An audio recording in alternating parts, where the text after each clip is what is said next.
you know, a lot of what he's saying is actual fact. You know, it's actual fact. Yet it also speaks to the environment in which we are embedded as young black males and females in this particular society.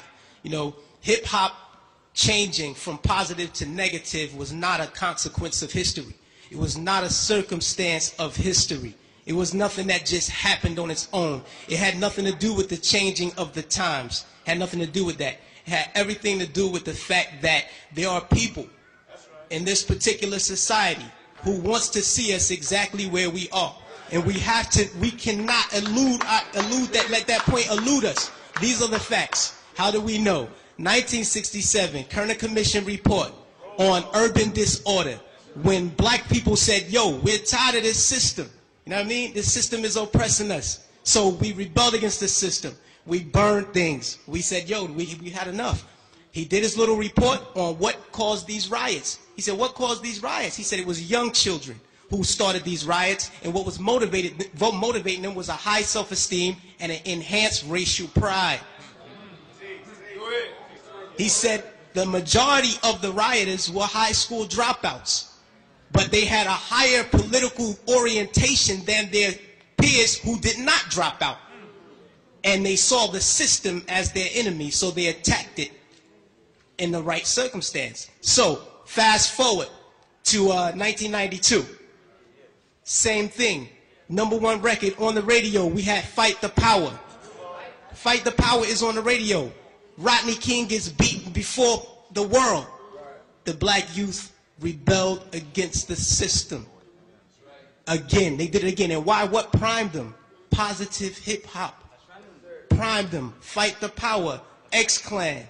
Brand Nubian. You had these groups out here who were pushing, who were politically orienting black kids in the right direction, giving them the proper prompters that they needed so that they can respond properly to oppression.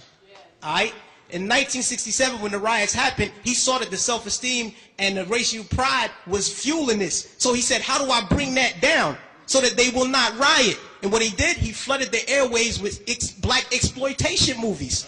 Nigga Charlie and the Return of Nigga Charlie. These were movies. Hip-hop didn't start calling people niggas. We had Shaft. We had Coffee. Black girl turned prostitute to do whatever. You know what I mean? But these black exploitation movies brought down the self-esteem and the racial pride so that the kids will not rebel against this system of oppression. 92, the racial pride was back in effect. We had black kids going to Dr. Ben Yuckanen lectures. We were spending our money to go see Farrakhan speak as opposed to going to a strip club.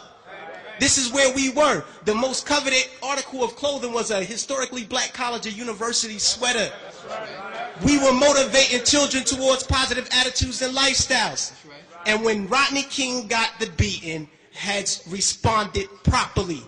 Fast forward to our day. Sean Bell is shot 50 times in the street in New York by police officers. #1 song on the radio, Like a Lollipop. Nobody do nothing. Nobody respond to nothing. Trust me. Trust me. Just like the brother, I believe it was JT, the bigger figure, who said that the label executives came to him and said, yo, brother, we need you talking about guns and whores. You know what I mean? That's right. That happens. I've been in those meetings with management and had to ask me, is what you're saying really what you believe so that we'll know how to market you properly? You know what I mean? This happens. Young Buck on his album, he has a song on his album that talks about police terrorism. The label said absolutely not. Jimmy Iovine said absolutely not. You cannot put that record on the album because it might create an atmosphere that might put police officers' lives in danger. Right. So they took the record off, but they let him keep the other 14 songs on the album that talked about killing black youth.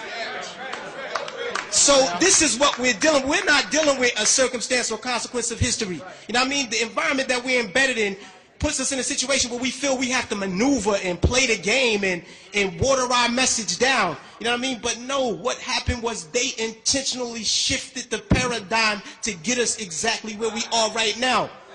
Right now, we're feeding the prison industrial complex right now. Our kids are going to prison because they're promoting these records. They're promoting these records daily that send us to jail. You know what I mean? It's cool to go to jail. You know what I mean? They glorifying these things. And it's not the black youth. We're in a position where we get, like the brother said, the choice. You know, he said, yo, I chose the positive. So I didn't do it. But every youth is not going to take that route. I know I come from the projects. Grew up in the projects all my life. You know what I mean? And we're not turning down $500,000 to say nigga. We're not going to do it because we won't turn down $200 to take a package of crack from one corner to the next. You know what I mean? We living in a state of poverty and want of all things. So it's hard for us to make that. Our judgment is clouded. And they knew that the judgment would be even more clouded if they took groups like X-Clan off the radio.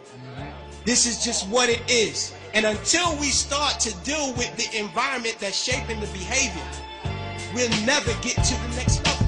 We have to confront that. Peace.